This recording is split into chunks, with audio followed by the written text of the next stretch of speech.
আমরা তো বড় বড় সেলিব্রিটিদের ভিডিও দেখি কিংবা শুনি, তারাই তো বলে যে এই কাজটা কখনো ভুলে করবেন না, যে ফলো দিয়ে ফলো তুলে নেবেন না। তাহলে আপনারা কেন এই কাজটা করেন?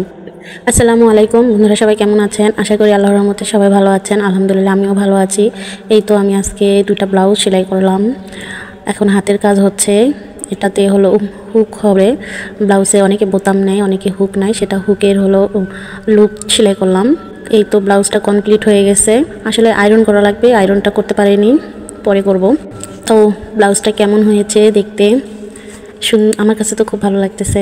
নিজের কাজ তো নিজের কাছে ভালো লাগেই, তারপরে অন্যদের কাছে এখন কীরকম লাগে সেটা তো আর আমি জানি না। তো আরেকটা কথা বলবো, কথা হলো ভিডিও শেষে একটা কথা বলি। আমাকে অনেকেই ফলো দেয়, আবার ওই ফলোটা আবার তুলে নেয়। এই জিনিসটা আমি বুঝি না যে ভাই আপনারা ফলো দেন, ওই ফলোটা উঠে নিয়ে কী লাভ হয়? আমরা তো বড় বড় সেলিব্রিটিদের ভিডিও দেখি কিংবা শুনি, তারাই তো বলে যে এই কাজটা কখনো ভুলে করবেন না, যে ফলো দিয়ে ফলো তুলে নেবেন না।